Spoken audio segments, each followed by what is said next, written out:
I'm talking about earlier about getting driven nuts, and part of it's not just the surroundings of MAGA land. There's also a media in this country that drives me insane. And I'm not talking just the conservative media. I'm talking about all media that drives me insane. And there is a media that, I don't know if you and I have talked about this before, but I know I've talked about it on my podcast. By the way, you can check out Lana on the Quest Show here on YouTube. Check that out. And you can check out my podcast at Run's House Podcast. When does that come on? What, my podcast? Yeah. I have no idea. I don't know. Sometimes it comes on. I need to get better at having it. But Lana's is every Thursday night at 8 o'clock. I try. Stop asking me the tough questions, Lana.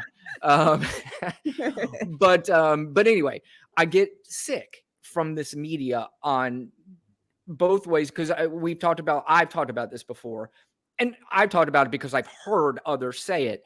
Is that the news used to be what's called a loss leader, which means you would have the news and all it was meant to do is to lead into the next programming. Back in the old days, it was at 6:30 and it would lead into like Wheel of Fortune or whatever. And you would just use that to drive the ratings for the 7 o'clock programming.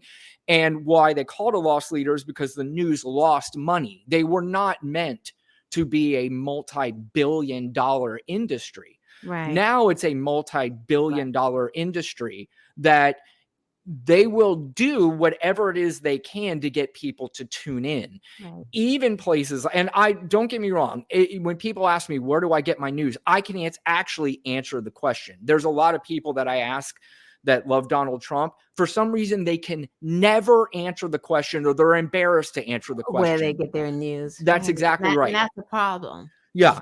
So I can get my news from New York Times and Washington Post, and I still trust them overall as a trusted source. But they're also, nobody's buying newspapers anymore. So you got to get clicks. You got to get people to subscribe to your thing. Do you ever listen to The Daily, that podcast, the New York Times podcast? What comes on daily? And they had one last week about the New York Times poll where Joe Biden and Donald Trump were tied at 43%. Did you see that? I heard it on MSNBC. Yeah. So they're tied at 43%, and I'm listening to it. And of course, the question is, why? Why do you think they're tied at 43? And I'll tell you exactly why they are tied at 43. Because as frustrating as the New York Times, MSNBC, CNN, Washington Post can be at times, there is not a propaganda machine in this country like conservative media. It does not exist. They are two separate medias. It doesn't exist. And that drives me nuts. And I'm about to play a clip here on how a lot of the conservative media has handled the Trump indictment on the January 6th case. But do you have anything to add to that? How they're handling it? Because I see them going from now they've forgotten about the Second Amendment. So now it's like the First Amendment. First we were taking all the Second Amendment. You're taking all the guns. Now you're taking all of our speech. Yeah. Now, before I play this clip, I want you to think about whether or not this was happening. First of all, we all know it would never happen to a Democrat. And as I said, even last week, even the third worst Republican wouldn't be doing this. You know what I mean? It's just, this is Donald Trump's show, and this is how he handles things. Most normal people would not handle this. But let's say it was happening to a Democrat. Could you imagine any other media reacting like they do like this? Incredibly weak, baseless, convoluted indictment, the shredding of our Constitution. We're witnessing this in real time. If this is allowed to stand, this is not your country anymore. This is taking us into third world banana republic territory. This indictment is the legal equivalent of the French guillotine, the reign of terror. This is the criminalization of disinformation. You have every right to think an election might be rigged. He was pushing it as far as he could. and maybe he pushed it a little too far. But should he die in prison for that? Isn't it curious that the timing always happens to be hours, literally hours after there's bad news about Joe Biden and Hunter Biden? This is a junk indictment. They are criminalizing anyone who resists DOJ on any level, on any policy matter whatsoever. Free speech will not survive if this indictment succeeds. We saw Jack Smith today. He was as nervous as anyone I've ever seen, and he has a good reason to, because he knows it's politically motivated and it's election interference at its finest. You're allowed to question an election. We've seen Hillary Clinton do that. Nancy Pelosi did that in 2016. Stacey Abrams still thinks she's the governor of Georgia. Okay. You're allowed to question elections. First of all, if you read the indictment, you idiots. First of all, that is a major news organization.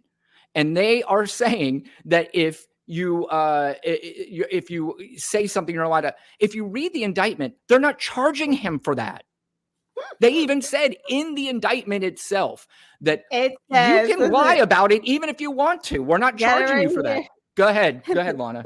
The defendant had a right, like every American, to speak publicly about the election and even to claim falsely that there had been outcome determinative fraud during the election and that he had won. He can do that. He can say it until he turns more orange. Right. No one cares.